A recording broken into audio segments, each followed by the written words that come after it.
em seus lares o programa Quarta Dimensão, na rede tvm.com.br, o canal da maior e melhor cobertura local. O escritor Scholem Rasch registrou em livro a cena de hermanos pregando as mãos de Jesus no madeiro. Alguém já fez ideia do sofrimento de Jesus atravessar aquele prego nas mãos? Diz o livro que o sádico carpinteiro se deleitava com o vai e vem do seu braço, prolongando quanto possível a agonia do condenado. Pela intensidade da dor, Jesus cravou os dentes nos próprios lábios, liberando grande quantidade de sangue. Foi então que alguém gritou, horrorizado com a crueldade: agora eu finalmente compreendi. Foi o clamor impotente da testemunha diante do carrasco armado. Era Judas Iscariotes, de rosto lavado em lágrimas, mordido pelo remorso, ainda incapaz de entender o motivo de ter traído Jesus.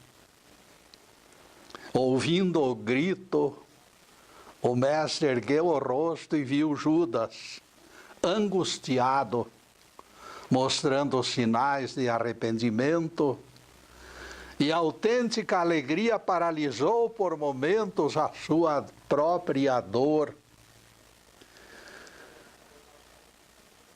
O arrependimento de Judas fez Jesus esquecer aquela tremenda dor da tortura. Cuidando da imagem e do som, contamos a presença competente da equipe TVM. Hoje temos o Luiz Carlos Zube, mais o Fernando e o Everton. Com eles na técnica temos certeza de trabalho bem feito. O tema de hoje será compaixão em dose certa. Num destes dias ensombrados de inverno, eu e minha mulher saímos em férias. Foi narrativa de Walter Lowen. Com emoção, ele foi recordando o episódio. Depois de longo tempo de trabalho, aguardamos o merecido descanso com expectativa enorme. Por uma dessas inexplicáveis ciladas do destino, a nossa aposta viu-se interrompida de maneira abrupta, desabafou Walter Lowen. Subitamente, minha esposa sofreu colapso e eu a conduzi para o hospital, onde foi internada na unidade de tratamento intensivo. A sensação que senti, confessa Walter, foi como ficar privado da luz do sol, sozinho no escuro. Hoje, porém, não é a minha própria dor de que eu desejo falar, remata o pobre homem. Baseado na minha experiência, eu quero mostrar que há um caminho de regresso do lugar em que nos deixa a morte de pessoa querida. Aproveito o que me aconteceu para confortar aqueles que sofrem o mesmo choque e orientar os que assumem a missão de espalhar consolo. Meu primeiro conselho poderá ser encarado com desconfiança, mas eu o divulgo para evitar repetição de equívocos. Cuidado! Ninguém abuse da compaixão. Eis a advertência para deter a colocação de mais lenha na fogueira do desânimo. Alguém desatento classificará o conselho como sugestão cruel, alguma coisa fria, desprovida de caridade. Acreditem que não se trata disto. Logo no começo, a perda é de tal forma devastadora que faz transbordar espécie de oculta frustração escondida no íntimo das pessoas. Aumentar esta fragilidade com reparos dramáticos poderá contribuir para que a vítima ainda se afunde mais. Analisem a atitude do médico para Walter Lowen, na ocasião em que foi obrigado a dizer a ele que a medicina nada mais poderia fazer pela sua mulher. Eu carregava o fardo da tragédia, desnorteado, quando as esperanças de cura foram desfeitas abruptamente. O médico pegou no meu braço, esclareceu Walter. Segurou o braço por alguns momentos e depois disse, com extrema naturalidade: você tornará a vê-la, pode ter certeza. Era confissão de impotência, mas o viúvo fragilizado em sua frente entendeu o lado positivo daquela mensagem.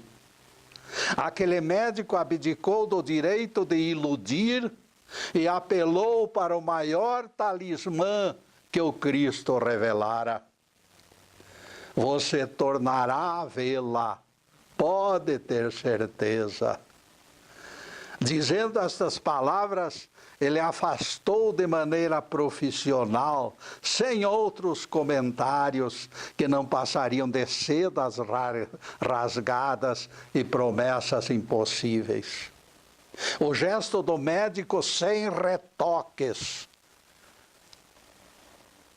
Concluiu posteriormente o Walter, nada tinha de falta de compaixão. O observador perspicaz e atencioso compreendeu que suas palavras, sinceras e honestas, não era falta de compaixão.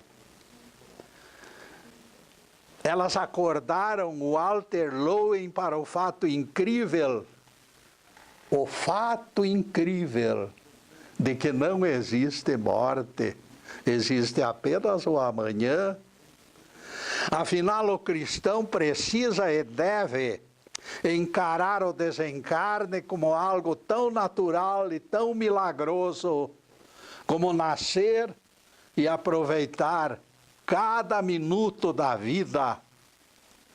O médico refrescara a memória do viúvo inconsolável, recordando-lhe as promessas solenes do Cristo. Morrer não significa dizer adeus. Morrer não deve suscitar mais do que simples até breve.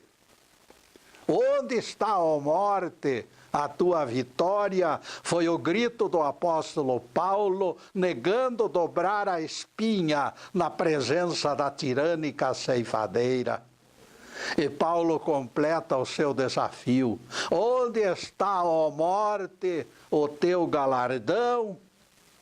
A ideia da imortalidade deveria ser o mais adequado socorro para quem recebe golpes do destino.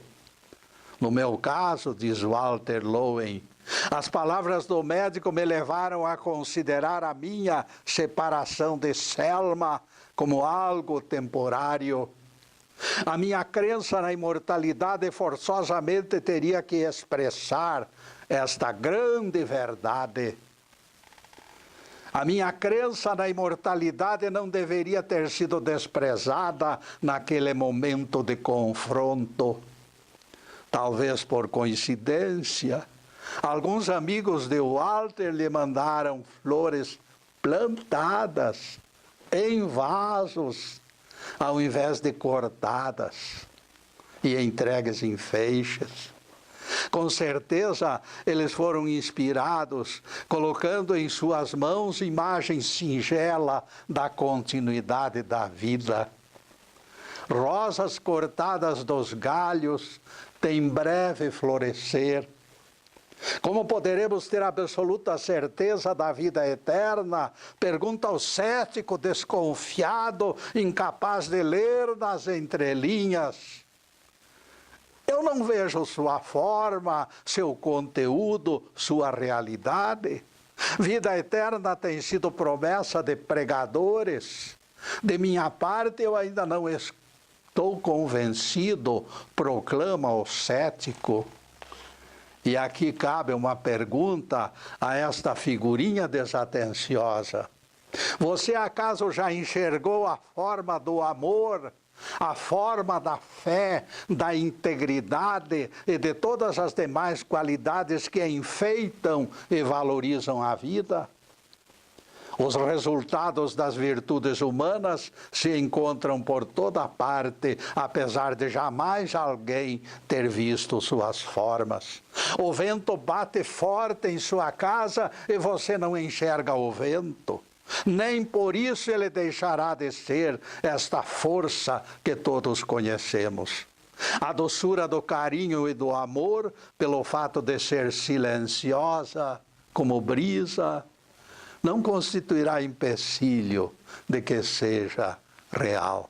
E neste real, caríssimos, nós vamos fazer a primeira interrupção no programa para os comerciais do canal. Mas é um instantinho só. Daqui a pouco estaremos de volta. Obrigado.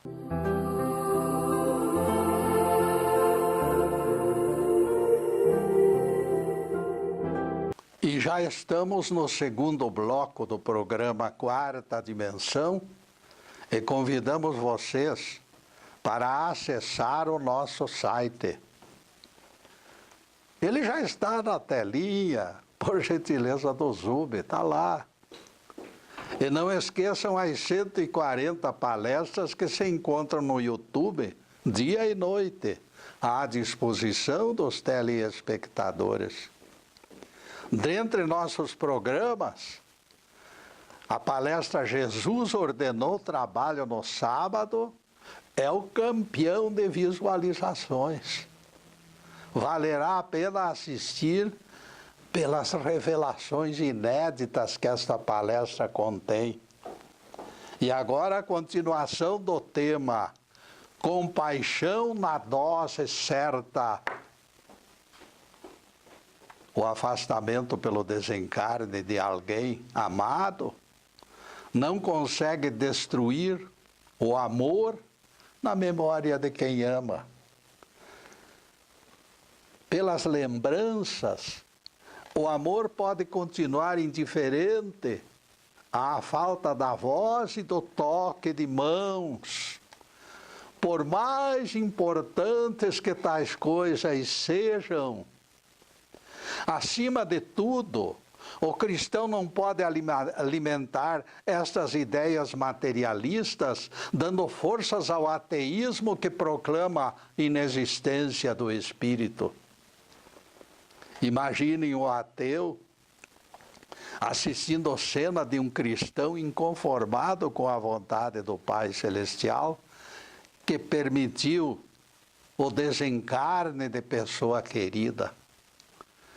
Como poderá o seguidor de Jesus vacilar em sua crença na imortalidade? Esta pergunta ganhará peso se o dobre de sino de finados significar revolta para o seu coração.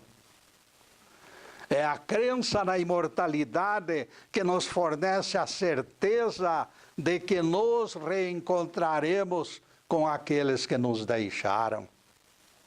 A alegria do companheirismo foi apenas interrompida. Essa certeza o cristão jamais poderá perder, independente da orientação equivocada dos catedráticos. Sim, eu posso afirmar isto, porque existem pregadores que negam a concessão automática da eternidade. Dizem que ela não é presente de berço, mas conquista daqueles que perseveram na religiosidade.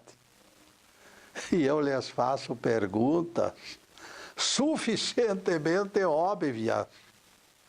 E os outros, os sem algemas como eu, será que os nossos espíritos serão mortos? Não foi o próprio Jesus quem afirmou que é impossível matar o espírito? Se a imortalidade fosse conquista, na hipótese da falha em conquistá-la, que seria do meu espírito? A despeito de todos os argumentos, todavia, estas figurinhas nos questionam, procurando base nas Escrituras. Getúlio, o desencontro entre nós continua. Pelo texto do Evangelho, o próprio Jesus vinculou a vida eterna ao comportamento das pessoas. E logo aparece um texto bíblico.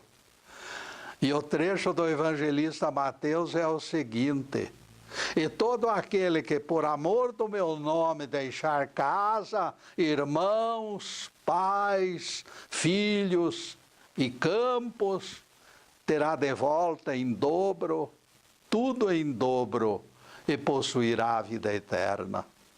Mateus 19, versículo 29. Está aí Getúlio, completa o meu crítico. Eis aí expostas com clareza as palavras dirigidas a Pedro. Ela é o aceno de uma recompensa pela fidelidade dos apóstolos. Portanto, vida eterna não é presente de berço, como você diz. Sim, eu respondo tranquilo. Foi justo que o Mestre revelasse a bênção da imortalidade para seus assessores, mas suas palavras não expressam restrições aos demais seres humanos. Revelar a um dos nossos filhos que ele receberá algo precioso não significa que os outros filhos não estejam sendo aquinhoados com a mesma dádiva, porque ninguém vai dar a um filho e negar ao outro. Não é importante o tempo da revelação feita pelo pai, se a entrega do brinquedo será no Natal ou na Páscoa. É importante é que ninguém se prive da bênção. Isto por uma questão de justiça. Veja que a provisão de Deus tem alcançado os bons e maus. Jesus mesmo disse: a chuva vem para bons, para justos e para injustos. Todas as criaturas têm acesso à partilha da herança por um simples motivo, que todos nós somos filhos do mesmo Deus. É dentre elas a imortalidade. Dentre todas estas bênçãos de herança, a imortalidade é o maior presente.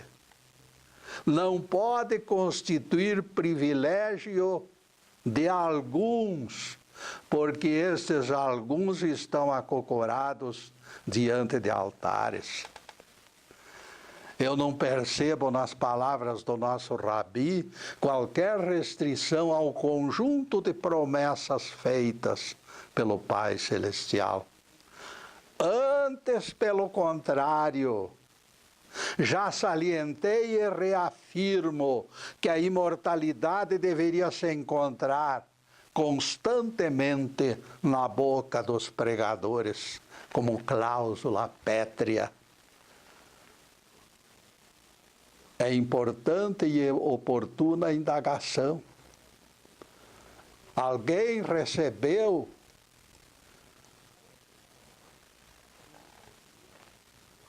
algo da justiça divina que não fosse enquadrado dentro da normalidade da justiça, da equidade? Eis que deixamos tudo e te seguimos. Que recompensa será reservada para nós? É o clamor de Simão Pedro. Mateus 19, versículo 27. Sorrateiramente, é preciso que vocês percebam isto. O espírito tentador alcançou Pedro distraído naquela ocasião.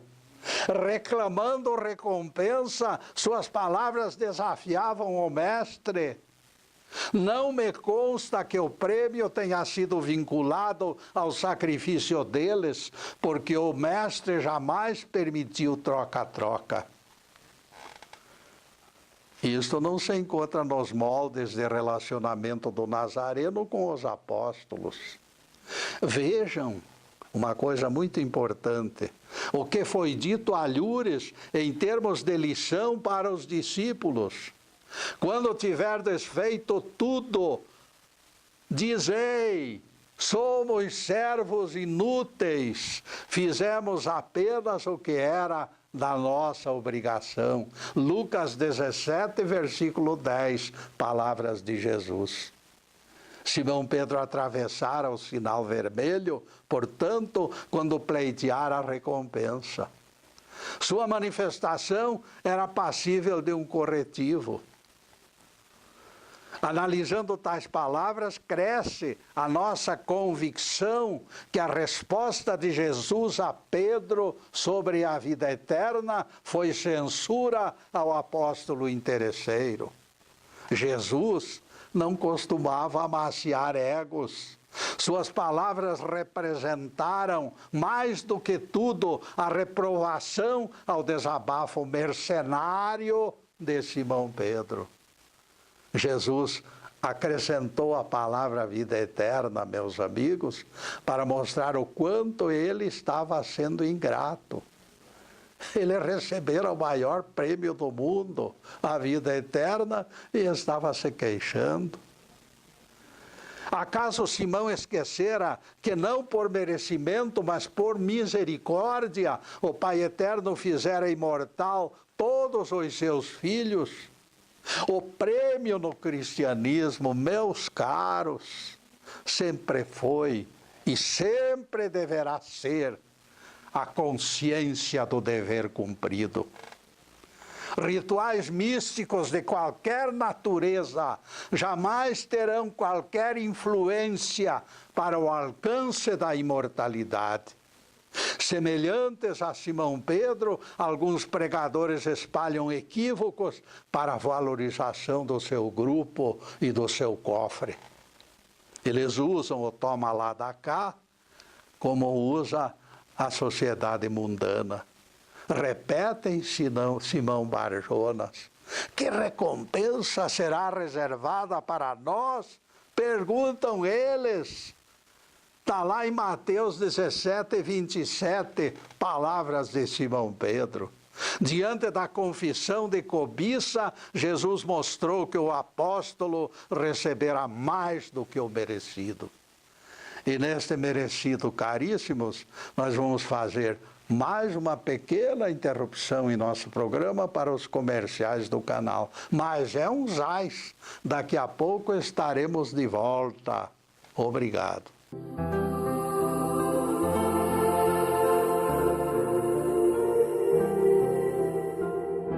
Estamos retornando com o programa Quarta Dimensão, terceiro bloco.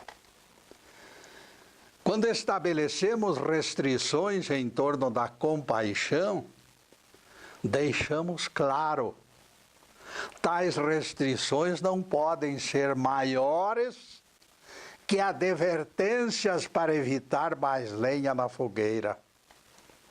Já bastam as naturais consequências do desânimo. Se exagerarmos em nossas manifestações de compaixão, arriscaremos desencadear complexos de coitadinho nas vítimas, aumentar lamúrias em pessoas normais, vítimas de problemas normais, usando excessivas condolências, irá prejudicá-las. O sofredor terminará acreditando encontrar-se no rol dos mártires, e a soberba aparecerá incentivada pelo nosso exagero. Isto não será benéfico, especialmente para a saúde mental. Estaremos caminhando na contramão do sossego da vítima, classificada pelo apelido de coitadinha, coitadinha, e passar a mão na cabecinha dela. Tal síndrome será extremamente prejudicial. Ela poderá estimular o sofredor a se acomodar na poltrona do comodismo e interromper a luta pelo progresso do espírito. Compaixão excessiva amortece o nível da reação dos combatentes. E depois desse pinguinho de doutrina, retornamos ao tema compaixão na dose certa. Quem lê nas entrelinhas do Evangelho descobre o mapa da mina. Ninguém esqueça que a pérola se esconde no interior do molusco. O pesquisador do Evangelho precisa examinar também aquela intenção oculta que se encontra no avesso do texto. Distanciados de algemas e sem compromissos diante de exigências sectárias, nós podemos declarar: a imortalidade é um presente de berço e não conquista. Você já nasceu imortal, seja qual for a sua religião, seja qual for o seu comportamento. Como filho do Altíssimo, ninguém despojará da vida eterna, ninguém o despojará da vida eterna. Lembre bem isto. Não se impressione com aliciadores que lhe oferecem vida eterna em troca de depósitos no banco. Esses mestres em Bíblia se contradizem tanto que negam a imortalidade fora dos seus grupinhos e a confirmam aos condenados ao inferno. Vejam só a enormidade do paradoxo. Eles interpretam distanciados de qualquer lógica. Analisem comigo. Pessoa razoavelmente justa não é imortal, e os extremamente maus, na opinião deles, viverão para sempre. É verdade que no inferno, mas viverão. No conceito incompreensível dessas criaturinhas, imortalidade só existe nos dois extremos. Ela vigora tão somente para os extremamente bons e para os extremamente maus. O próprio sofrimento no inferno não terá fim, enquanto os membros de outras religiões ficam privados do benefício. Vejam só quanta besteira é divulgada por aí. Para se tornarem espíritos imortais, na opinião de tais figurinhas, será indispensável preencher condições impostas por seres humanos. Criações humanas. É o fim da picada. A Bíblia diz: todos vão para o mesmo lugar, Todos procedem do pó e ao pó tornarão. Eclesiastes 3, versículo 20. E de repente o pó é configurado como algo profundamente desprezível, relacionado com o corpo e se decompondo. E o equívoco segue por longa estrada de contradições marcadas pelo fanatismo. Cresce a rejeição ao pó quando Jeová se posiciona no Gênesis e proclama a sentença condenando a serpente: rastejarás sobre teu ventre e comerás pó todos os dias da tua vida. Gênesis 3, versículo 14. Dai a César o que é de César, e a Deus o que é de Deus, diria Jesus algum tempo depois, em Mateus 22, versículo 21. E nós aproveitamos as palavras do Mestre para enquadrá-las também ao rompimento da parceria física e espiritual. Quando se desligam elementos formadores desta abençoada dupla, em nosso caso, o corpo e o espírito, será gratificante seguirmos as suas trajetórias. Nada existe de sombrio e trágico naquilo que nós denominamos morte. O pó não é mais do que o conjunto de elementos que sustentam a continuidade incessante da vida no planeta. Assim como a vertical divina aponta as coisas do espírito. A horizontalidade determina a matéria em todas as suas formas, o chão da terra, as nossas necessidades e a própria mente que recicla todas essas coisas. Tudo isto se define como horizontalidade.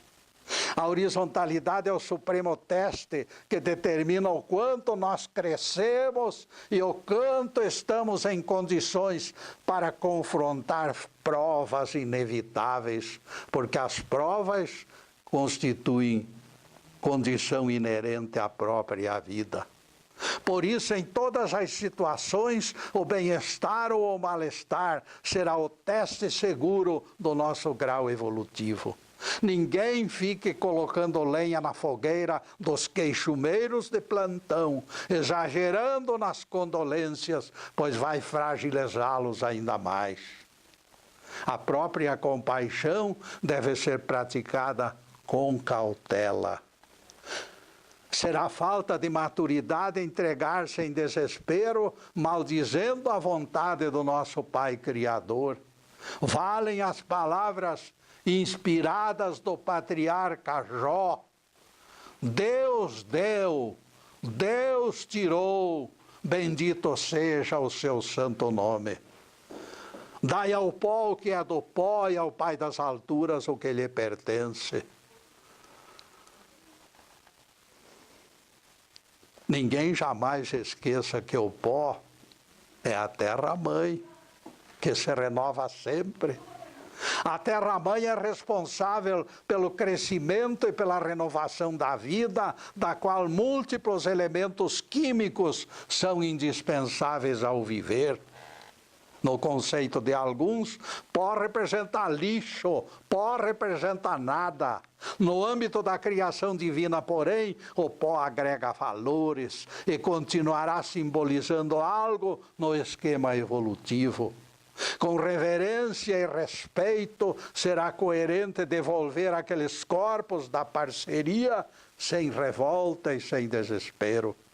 Com saudade, sim, por parte de familiares e amigos, mas na exata proporção de alguém que confia na imortalidade do espírito. Dai a César o que é de César, dai ao pó o que é do pó.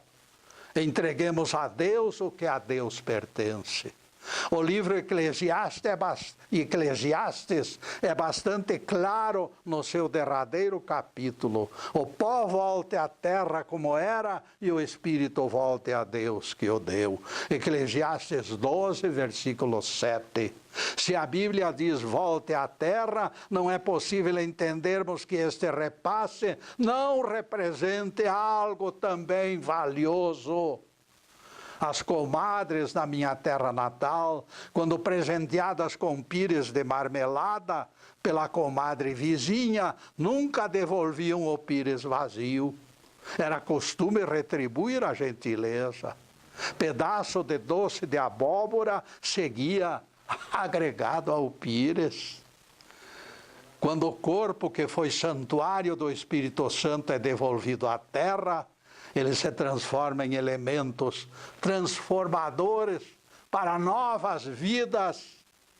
Lembramos o famoso enunciado científico, mas este nós vamos deixar para o próximo bloco, porque agora nós vamos fazer uma pequena interrupção em nosso programa para os comerciais do canal, mas é um instantinho só. Daqui a pouco estaremos de volta. Obrigado.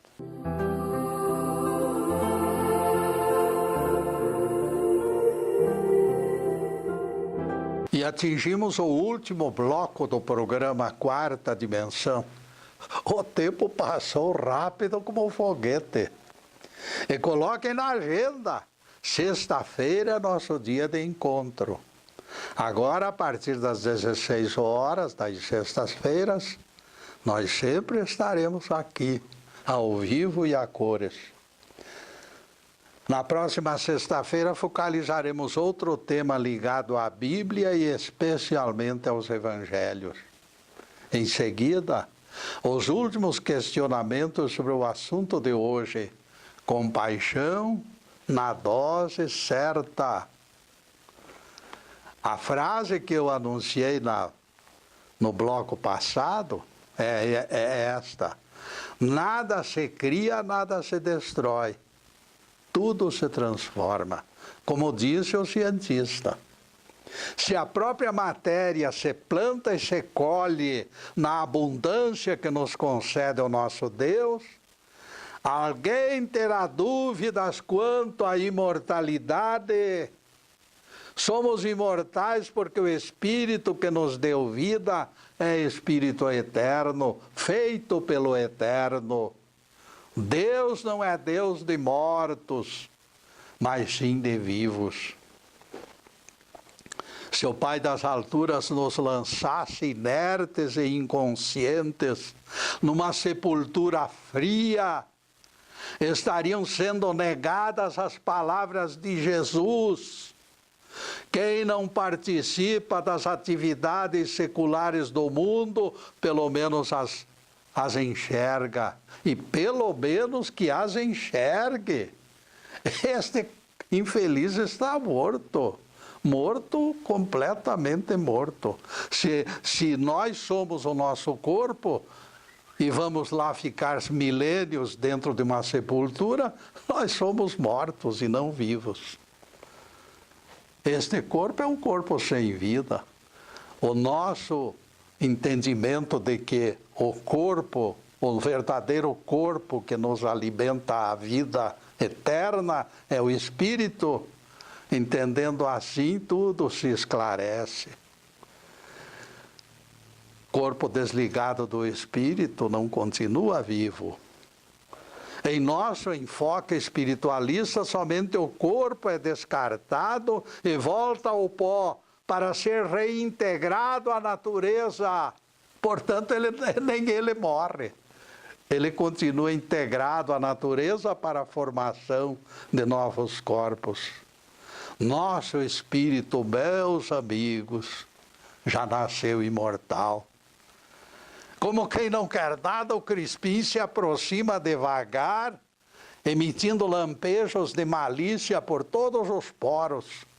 Ele me encara e exclama: Getúlio, eu acho que você está pisando na bola com esta insistência em proclamar a imortalidade de berço. Analise o texto que vou lhe passar e verá que Jesus estabeleceu condições para a concessão da vida eterna. O evangelista Mateus escreveu: todo aquele que deixar casas, irmãos, pais, filhos ou campos, por causa do meu nome, receberá muitas vezes mais do que isto e também a vida eterna. Mateus 19, versículo 29. Crispim, há poucos minutos nós tratamos deste assunto, mas vamos ampliar os argumentos para que você entenda melhor. A sua cabeça parece que está meia lacrada. Sim, Getúlio, insiste o Crispim. O verbo herdar em tempo futuro revela que Pedro seria agraciado com a vida eterna mais tarde. Portanto, ele não nascera imortal. Os seus argumentos são válidos, meu caro amigo, mas a certeza da vida eterna, paralela ao Espírito criado por Deus, me força a contrariá-lo. Veja no primeiro capítulo de João, verso 9, que o Cristo é a luz verdadeira que ilumina todo homem. E este todo não admite exclusão. Todo é todo e não pode ser desmembrado. Ninguém é obrigado a fazer algo para receber a bênção daquela luz. Nascemos com a luz do Cristo, até mesmo na contingência de nos tornarmos ateus. O ateu também tem dentro dele a luz do Cristo. A luz do Cristo é dádiva perene recebida no nascimento. No bate e rebate, o Crispim retoma a palavra e ele diz: no entanto, Getúlio, neste mesmo capítulo 1, verso 12 de João, o texto fala que é preciso receber o Cristo para que a comunhão se concretize. E o condicionamento ainda vai mais longe. Os que creem, diz o texto. Afinal, a filiação divina, a imortalidade do Espírito é a presença do Cristo em nós, constituem dádivas irrestritas ou dependem do nosso procedimento? Esta é a pergunta. Eis a questão. Depois de bastante meditação e análise de nossa parte, chegamos a consenso. Nós sempre fomos imortais e Deus sabe bem disto. Mas o nosso agir como seres humanos, vacilantes, dissolve os alicerces destas nossas convicções. E a dúvida fica escondida na areia movediça da nossa falta de firmeza para crer que somos imortais. A culpa é nossa, não de Deus. Deus nunca deixou de saber, mas nós ignoramos. Por isso a Bíblia registra o verbo em tempo futuro, simplesmente pela ignorância de nossa parte. Uma vez que ignoramos a filiação divina permanece bloqueada no horizonte da nossa percepção. Uma vez que não registramos conscientemente a luz do Cristo em nós, os efeitos ficam pendentes até a abertura dos nossos olhos para que enxerguemos a luz. Por isso, no versículo 12 do primeiro capítulo de João, se acrescenta a necessidade da recepção de nossa parte. A luz sempre iluminou os seres humanos e Deus sabe, mas para alguns será preciso que a ficha caia. Dentro de idêntico esquema também, a nossa imortalidade sempre existiu para o Criador, que não cria espíritos para morrer. Para nós, todavia, a nossa imortalidade ainda não passa de quimera, porque somos deparados com a morte do corpo e fazemos confusão entre espírito e corpo. A nossa cultura vem complicando a simplicidade da morte física. Continuamos morrendo espiritualmente todos os dias por ofensas graves a Deus, por falta de clara definição das nossas crenças. Com a filiação divina é a mesma coisa. Quando a Bíblia promete, sereis filhos de Deus, e aponta o futuro, ela também está nos dizendo a mesma coisa. Se os nossos espíritos saíram das mãos do Todo-Poderoso Deus, nós somos filhos e Deus sabe disso. No entanto, não basta que Deus saiba. Será necessário que também nós tenhamos consciência dessa sublime realidade. Quando Jesus prometeu a posse da vida eterna, após a renúncia aos apegos mundanos, ele falava simplesmente de uma coisa que se chama conscientização. Os apóstolos nasceram imortais e precisavam entender. Mas aquilo tinha que ser uma recepção tranquila, uma recepção completamente receptiva, uma espontânea recepção. O prêmio nestes casos, portanto, foi o acionamento da percepção dos apóstolos. A fidelidade deles como serviçais dedicados proporcionaria no tempo devido a abertura dos olhos e da consciência para compreender tudo. Louvado seja Deus. Que o Senhor nos abençoe e nos guarde. Que o Senhor faça resplandecer o seu rosto sobre nós e tenha misericórdia de nós. Que o Senhor sobre nós levante o seu rosto e nos dê a paz. Louvado seja o nosso querido Deus Pai. Louvado seja o santo nome de Jesus, o nosso Cristo. Obrigado, meu Deus. Obrigado, meus amigos.